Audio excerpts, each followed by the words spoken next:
Hi, Tom here and welcome to my new video, how to draw a background scene in one-point perspective. The first step in this drawing is to draw a horizontal line just below the middle of your page, and then choose a place on this horizontal line to draw a dot which will be your vanishing point, somewhere in the centre of the line. Next, draw a diagonal line from this vanishing point in the centre to the base of your page, and then draw another one of these to make a road, a basic road. Next, we can draw two more diagonal lines on the left-hand side of your page. This will be a wall. The next step would be to draw a vertical line between these two lines that we've just drawn to make a corner. Next, we can draw two horizontal lines from the top and bottom of your new vertical line, going to the right, to make a new wall. Now draw two vertical lines up from the 2 points where the lowest horizon meets the road we drew at the beginning. Now join the top of these two lines to make an arch of a bridge. Next, repeat this a little further back from the main road lines to make the back part of the bridge. You can read the top lines from the diagonals from the vanishing point. Draw the right-hand side of the centre wall. Now draw two lines from the vanishing point that touch the top and bottom corners of this central wall, and they will create the right-hand wall. Next, use an eraser to erase some of the horizontal line that we drew at the very beginning and a few of the diagonal lines that we've drawn which we no longer need. The next step is to draw a diagonal line to the right with two vertical lines below it. Join the base of these two vertical lines with another line from the vanishing point. This is the side of our first house. Now, draw two horizontal lines from the top and the bottom of this wall to make the side wall. Next, add a triangle to the top of this side wall and then join the top of this triangle to the vanishing point using a diagonal line, and this will create a roof. Now we can draw two vertical lines for a door, and we can find the top of the door by using a diagonal line from the vanishing point. Next, we could add an arch to this door and maybe a thickness to the wall. Now we can draw a cube or a chimney on the top of the roof in the same way that we drew the base of the building. I think I'll add some made up shapes to the top of it. This chimney will have an ellipse, a circle on its side, and then maybe a square in perspective and a pointy top as well. Next, we could add maybe a rock in front of the building, and then the building will look further away because it has something in the foreground. In linear perspective, it's useful to make some shapes go behind others. It helps to create a sense of depth in your picture. And maybe a building would have a window, so we just pop in a window here too. The windows could have a thickness too, so I'll add that here.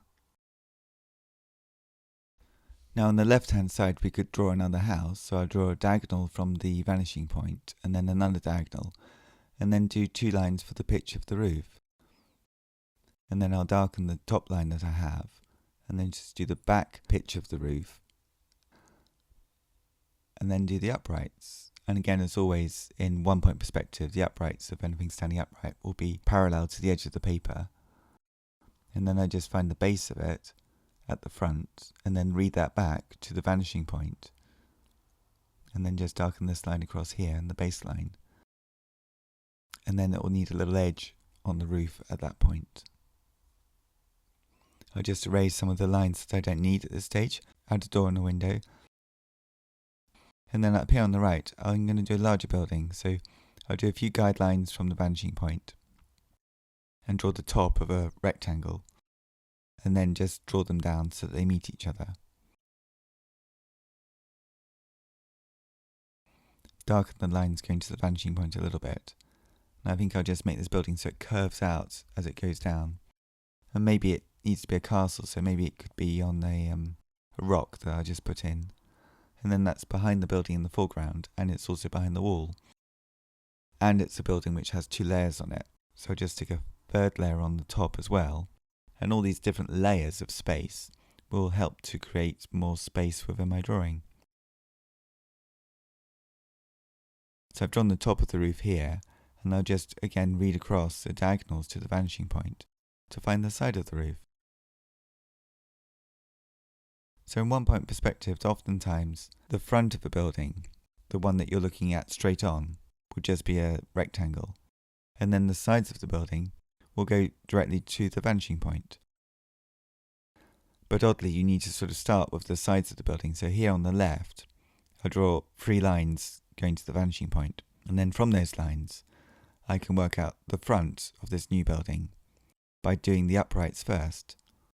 And then just thinking about up here, if I need another level on it, and I can set that back a little bit.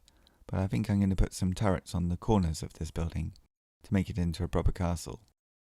Now the turrets at the front of the building can be read across to the ones at the back by following the rules of perspective. So the edge of the top of the tower of the front one will lead across to the edge of the top of the tower of the back one, and it will follow the line of the diagonal vanishing point.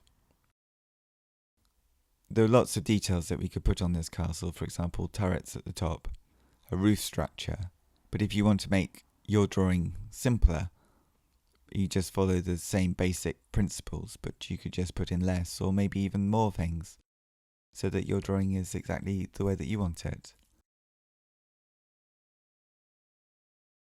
So jumping ahead here a little bit, I put in some telegraph poles and an avenue of trees, and then I'll speed up the video at this stage because it's repeating some of the similar shapes that we did at the earlier stage. So this building here is much larger, but it's further away than the building that's in front of it.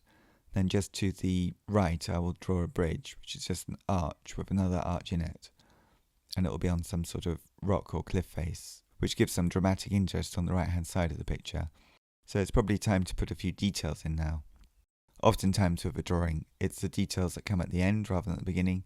So little flags all going in one direction on the castle on the left. Maybe I'll put in a mountain, possibly a cloud here, and maybe it's snow-capped, so that gives a more sense of space. Maybe these houses need a little path on each side, so I'll put that in. I just put in a little building behind the building on the left. Just, it seems logical to put a bit of space in here. Maybe remove that cloud and put a chimney in, a sort of strange manga-like chimney, and put some smoke in it, going the same direction of the clouds, clean it up a little bit. And then on the right-hand side here, if I draw 2 uprights and find the diagonal for the top and put a curve on it, and then if I put a diagonal going through, and then I can divide those up in 2 steps. So we've got steps going through the wall in an arch. So that's quite a simple little thing you might like to do in your drawing. The next step, I think, would be to put the wire between the telegraph poles, and that can just loop through. I think I'll have to make a little square so it can go through the bridge and then through the other side. So the next step after this is to put a cloud perhaps in the background. I think I'll put some tone in with some marker pens. These marker pens are really nice. You have different grades of them, so a couple of different greys and a black, and they help make things look solid quite quickly. And because they're wider, marker pens are wider than felt tip pens, it means you can block in the shapes a bit quicker. So on the left hand side of these buildings, I'm going to do the same grey tone on all of the left hand side of everything that is in the foreground of this picture. As things go away further away from the foreground to the midground and then to the background, maybe I'll change the tone slightly so that they become a little bit fainter as things go away, because I think generally there's a higher tonal contrast in the foreground. Now these telegraph poles will have a shadow too, and so will the towers of the castle and this factory-like tower that I put in. So I think I'll speed up the video even more now, a little bit, just to block in the other shapes of the basic tones that I'm putting in. It's always good to look at your drawing and see what is actually working and what's not working, so that you make a little decision. I mean, sort of make it up as you go along, just drawing from imagination. I just block in the sky here. I think I should make the border. I'll just draw a line around the border with a pen, and it frames the drawing. And I'm going over, just jumping ahead here, I'll go over some of the drawing as well with a pen line. So I'll just go over the pencil lines that I did, filling up some of the tones in the background. These trees would be quite good, just to make them quite dark on the left-hand side. Now I think I'm going to work out the shadows. So the buildings have a shadow on their left, so that will cast a shadow on the left as well.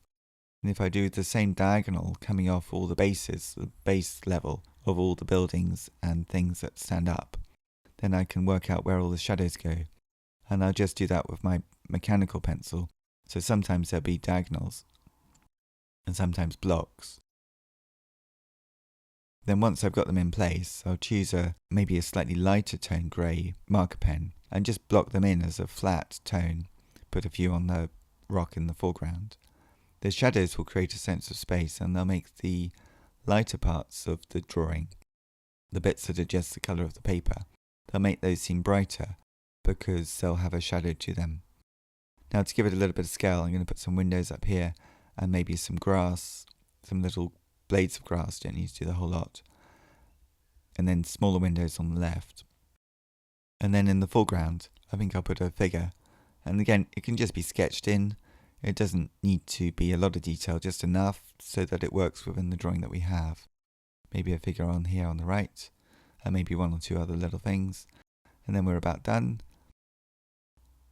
I'll put a truck on the bridge, so it's just sort of, you can't see the whole of the truck, just see the top of it. A few little birds on the right hand side flying in the sky to create more sense of light.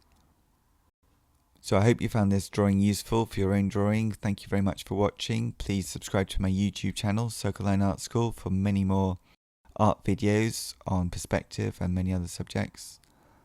Thank you for watching and see you next time. Bye bye.